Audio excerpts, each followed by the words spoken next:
All right, ladies and gentlemen. UFC 305 just concluded. It was about as good as I thought it would be. Honestly, what would you say, Blake? About as good as you thought it would be? A little underwhelming for your standards? What would you say? It was about as good as I thought it would be. I was expecting to be underwhelmed. I was expecting it. He said I'm so underwhelmed. I was expecting the prelims to be a dud, and I was expecting, Dan Hooker to put on a show. Yeah. I also expected the co-main event to go a little longer. I went 9-3 on picks. I picked a lot of underdogs tonight. I picked about 3 or 4 underdogs, and they ended up coming through. This is my balance after the fight went off. The balance started at $55, so you see we made a little profit in GTRP. This is not real life. This is GTRP, role play. This is fake money. I'm not gambling. Anyways, this is the parlay that we had first. We had a 5-leg, $55. It was going to pay out $518, right? If we would have stayed with it, as you see right here, we cashed out. If we would have stayed with it, we would have walked away with $518. But it's cool. We ain't take no losses. This is the parlay. We had, we had Kenan Song, Casey O'Neill plus 3.5. She ended up winning the fight. I picked her to win the fight. We had Carlos Prates. I had Garcar France plus 3.5. He ended up winning the fight. And I had Dan Hooker plus 3.5. Ended up winning the fight. Both underdogs I picked to win the fight. Garcar France was the last leg, right? And it was right before the fight. Dan Hooker had just got the win. And I was like, you know what? The cash out was $256. Says right here. Cash out was $256. I'm like, you know what? Let's take $100 in profit, guaranteed. And let's see if we can flip something here. So I still put Car France plus 3.5. And I went Izzy by KO. Izzy didn't get KO. He actually got submitted in the 4th round. So, on a scale from 1 to 10, how good was this card? Solid 6. It was enough to give me a few chills. No, not 6. That's too high. 4. 3.5. It was worse than what he expected, and he expected to be underwhelmed. This is interesting. Because 304, I would give that like a 7.5, 7. I don't know. Maybe my standards are too low. I don't know. But I would give it a 6 because it had a few fights that I was looking forward to, like the Casey O'Neill and Santos. It was a pretty boring fight, but I was looking forward to it. I wanted to see if Casey was truly underrated, which she was, and if Luana was truly overrated, which she was. So I'm going to give you guys my breakdown of the card. If you guys enjoy fights, watching fights, live watch parties, parlays, I know you enjoy the channel. I urge you to help out that algorithm. Leave a like, leave a comment. The main event just ended in DDP got a rear naked choke in the 4th round. And this is a fight where we saw a completely different Izzy than we're used to. We're used to cruise mode Izzy on the back foot, moving around, dancing, popping the jab. Izzy was going forward a lot in this fight. Really taking the fight to DDP, not letting DDP impose his will. And DDP really got outclassed on the feet. The total strikes look close, but on the feet, they said it. DC said it. John Anik said it. Izzy damn near doubled his strikes on the feet. Izzy had 87 strikes landed to 53. I think DDP was getting truly outclassed. And he looked extremely gassed after the 2nd round. Like, more gas than usual. Like, he did not gas that much against Sean Strickland. It was a little concerning, if I'm being honest with you. Let me make sure I pressed record. I did. It was a little concerning, if I'm being honest with you. I think Izzy was dominating the fight. I'm not going to say dominate. He was dominating on the feet. DDP really equalized it with the grappling. DDP was able to slow Izzy down with the grappling. Fatigue Izzy a little bit. We did see Izzy a little tired. Not much pop behind the shots. Winging, missing hooks. But he was going forward. It was different. He was ripping the body up of DDP. I think he landed about 25 to 30 body shots. All clean, all flushed. A few of them actually hurt DDP. Made him have to grapple. But DDP, he's a warrior. He's very durable. I told Blake during the live watch party, I was like, DDP's going to be the type of fighter. Once his durability deteriorates and his durability goes away, he's going to be absolutely terrible.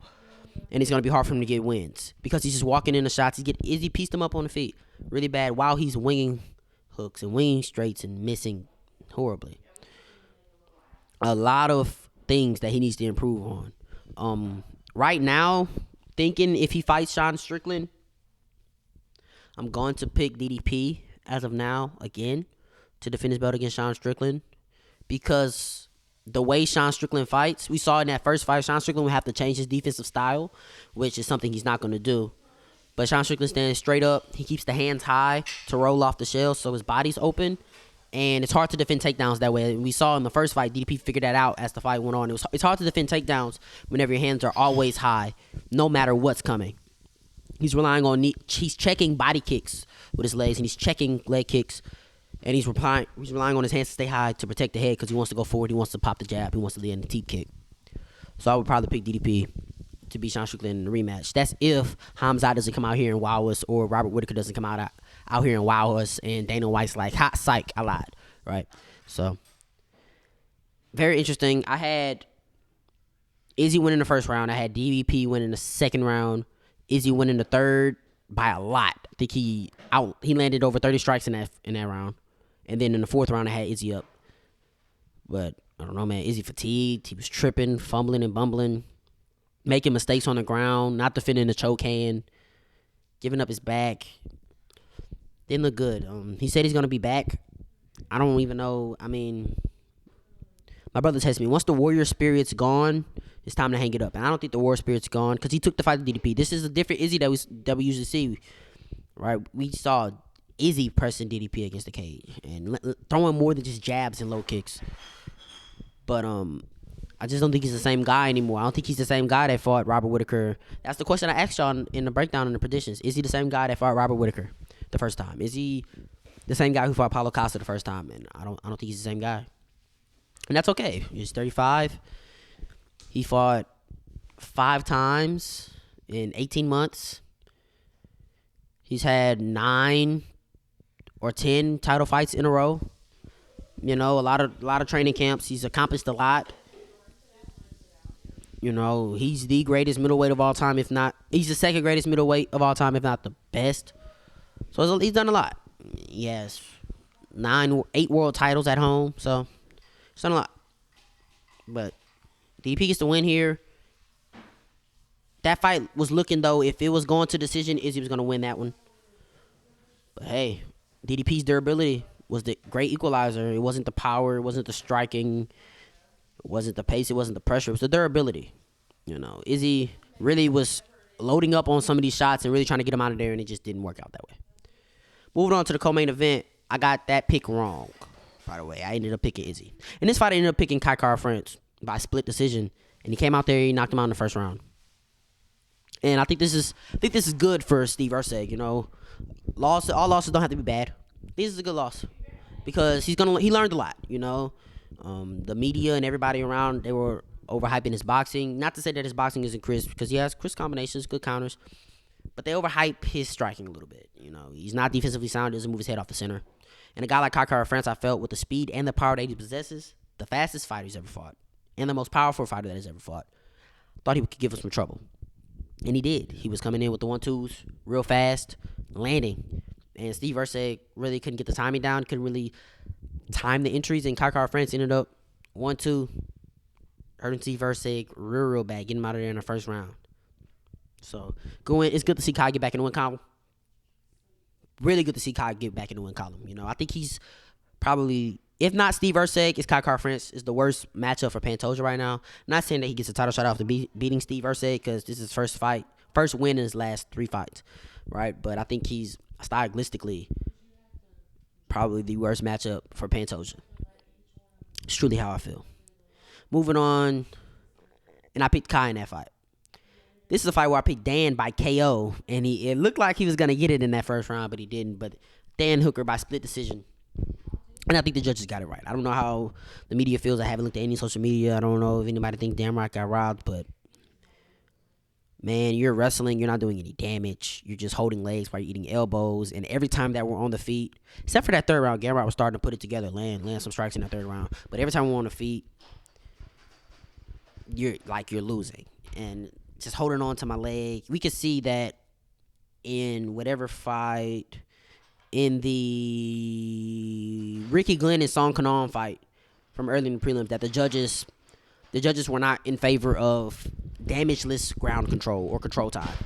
If you were getting control time, you weren't doing any damage, they didn't give a fuck. Because Ricky Glenn was having control time against Song Kenan, and one judge gave him a 30-26. right? We'll get to that fight later. But Dan Hooker, sloppy striking, not the fastest guy. He looked pretty big in there. But hey, the heart, the toughness. Gamrot gassed a little bit. Gamrot wasn't able to really dominate with the wrestling like he thought he was going to be able to, even though he got 5 takedowns. Yeah, Dan got it done. I expected Dan to get it done. Just a guy who was durable enough, had enough heart, and could strike a little bit. It's going to give Mateus Gamrot some problems. It just is. Rafael Fiziev, if he didn't tear whatever he tore in his leg, I had Rafael Fiziev beating him. He's just one of those guys that he has all the skill, but he's just not durable. He's just not a durable guy. Very clean boxing. He does have clean boxing, good speed, but eh. Then the fight before that, we got Bam Bam versus Biggie Boy. Underwhelming fight. A fight that's supposed to really hype up the crowd, really get the crowd into it. The crowd tried to will him on, but very, very underwhelming fight. I don't know what happened to Ty's toe. He might have broke a toe on Biggie Boy's knee. I don't know what happened, but Jairzinho really controlled the fight the whole time. As you can see, 92 strikes to 37 total strikes. Yeah, it wasn't a close fight, honestly, at all, in any way. Biggie Boy got it done. I would have liked to see Big Boy get a KO here, but Big Boy's not the guy who's gonna just risk it all for a KO. He's a safe MMA fighter. It just is what it is. He cares about the W more than anything. Split decision is crazy. 30-27 for Tai Tuivasa is crazy. You need your eyes checked. I think he circled the wrong name, or I don't know what the fuck that was. But 30-27 for Tai Tuivasa is nasty work. Horrible work. Terrible. And before that, a fight that actually overlived to the hype. First off, Ling Jingliang, I want to wish you healthy recoveries. I hope you're good. I hope you're doing well. Hey, can you put the press conference on the TV, please? Oh, it didn't come on? And,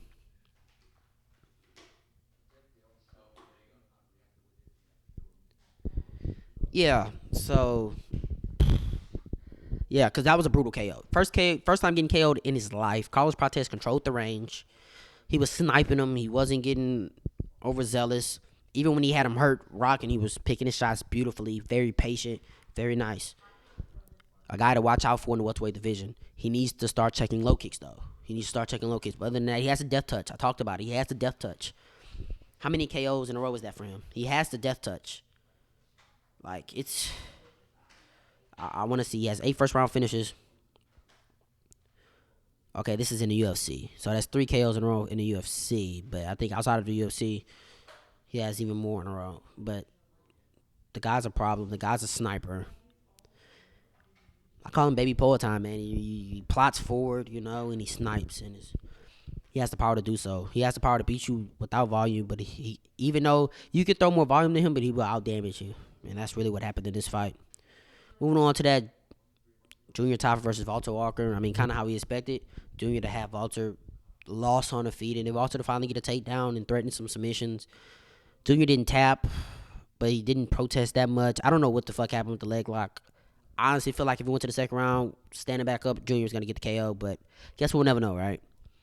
And I doubt this is a fight they'll run back. Maybe they'll do Justin Tafa versus Walter Walker because he did call him out, but I think that's a worse matchup because Justin's shorter, not as long as Junior, and probably not easier to take down because he's more dense, I guess, if you want to say. But it would be harder for Justin to get inside and hurt him. So I don't like that fight matchup. Moving on before Josh Culibao versus Ricardo Ramos. This is one that I didn't pay much attention to because during the second round when Josh was piecing up Ricardo, damaging his legs, I kind of stopped paying attention. But then I looked back up and Ricardo's was on his back. Right, Ricardo's got completely outlanded in this fight, and it wasn't even close. He got dominated on the feet. But Josh wasn't being serious enough, He was getting his back taken for 3 minutes and however many seconds and getting controlled on the ground and getting threatened with submissions. I don't think I would have gave Ricardo the nod just because of how dominant the striking was from Josh. I mean, he landed 3 strikes in the first round and 12, right? So I get that he was getting takedowns and I get that he was controlling them. I really understand it. But, I mean, in the first fight, okay. I mean, in the first round, I could see how Ricardo stole it because he was getting pieced up. But I can see how he stole it. It was very early. He didn't take much damage. And he was on the ground. He was threatening submissions. 2 was Josh all day. 3, I don't know, man. It's a close fight, man. I'm not upset that Ricardo got the nod because, hey, that's who I predicted to win. So it helps out the record, right? But it's a fight that I definitely have to rewatch because the striking was not close. And it was kind of embarrassing. Ricardo was laying on his back, like, killing time. But Josh, you were fucking around, You weren't taking him serious. You were fucking around, dancing, showboating. So that's what you get. Moving on, Casey O'Neal. I told y'all that y'all was underrating that girl. And Luana Santos, I told y'all was overrating that girl. This fight wasn't close at all. Casey was stuffing all the takedowns. She went 1 for 5 on takedowns. Luana went 1 for 5 on takedowns. Casey stuffed all of them. Outstruck her. It wasn't even close. Tripled her strikes. Doubled her significant strikes. And controlled the octagon the whole time. Luana looked lost on the feet. I told y'all boys, she can't box. She has a little power. She's a little, she's a little durable, but she can't box. And she loses steam as the fight goes on. And Casey just kept it coming. Landed 56 strikes in that third round. Dominated her. Good to see Casey get back in the win column. This isn't a bad loss for Luana. She needs to get back on her horse and work on a few things. Before that, we already knew what this fight was. Herbert Burns versus Jack Jenkins. I'm surprised Herbert Burns lasted to the third round. Matter of fact, clap it up for Herbert Burns. Clap it up for Herbert Burns. He lasted to the third round. Strip him of his last name. I'm tired of seeing him get opportunities in the UFC. Ship his ass to the PFL. Now, keep going. Jack Jenkins, very impressive tonight. Beautiful boxing. Beautiful speed, crispness to the body, then doubling up to the head. It was beautiful. Beautiful boxing. Had some power behind it. Nasty leg kicks. Needs to work on that takedown defense a little bit because Herbert Burns is a guy who can't really offensively grapple that much. And he landed 2 takedowns. Granted, 2 out of 9, right? And he was kind of out of position trying to get him out of there. But Jack's a guy we got to pay attention to. But I can't put too much stock into this win, though, because at the end of the day, it's Herbert Burns. We knew this was going to happen to Herbert Burns. Right? In the fight before, I'm sorry that I didn't give Alex Reyes enough credit. I thought that he was going to get finished early. No. Did I predict the finish early? I don't know. For me, I'm still not sold on Tom Nolan. I still don't think he's that great. I think you put him in there with somebody that's a little higher level, and it might look a lot different. But Alex Reyes, you showed that you can get another fight in the UFC. You ain't look bad. I thought you was going to look like real horrible, real old, coming off of a bad injury. I thought it was like let's end this guy's career and make the Aussie look good type of deal. But that just wasn't the case. He stayed in there. He bit down on the mouthpiece. He scrapped with him. He ended up losing, though. He scrapped with him. I picked Tom Nolan, so that's another fight we got correct. Song Kenan. Me and Blake was watching this fight. I think they friends. They got to be friends. Song Kenan, and Ricky Glenn got to be friends. That reminds me of the Jose Aldo fight. I forgot who he fought. The dude who get the leg kick, TKOs, blah, blah, blah, who y'all was overrating and shit. Right? How Aldo rocked him and hurt him, and then he tried to take down because he didn't really win. Bro, Kenan was grappling in the third round. After, having him out of his feet multiple times. So I think they're friends. But Song Kenan, we kind of knew this. Ricky Glenn sucks. He can't strike. And his wrestling looked way better than I thought it would, even though he was 2 for 15. His control on the fence, I didn't think he'd be able to do that. Right? So, that's a little alarming for Song Kenan, but we knew what this was. Trash.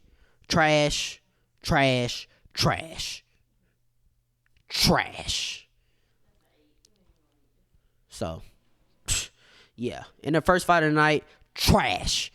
I told you boys, guillotines don't work at the highest level, but Stuart Nicoll might not be highest level because the best person that he beat, the opponent, The best record of the opponent that he beat was 1-1. Everybody's 0-1, 0-2, 0-3. So it's a gassed up 8-0, which isn't even 8-0 anymore. So it's gassed up already. But dude, the one thing you have to worry about in training camp, the only threat besides a little power in the hands, the only threat is the guillotine choke. And you get guillotined in the first round. I said they should have put you on Dana White Contender Series. That might not even come now. Back to Australia. Time to find a day job.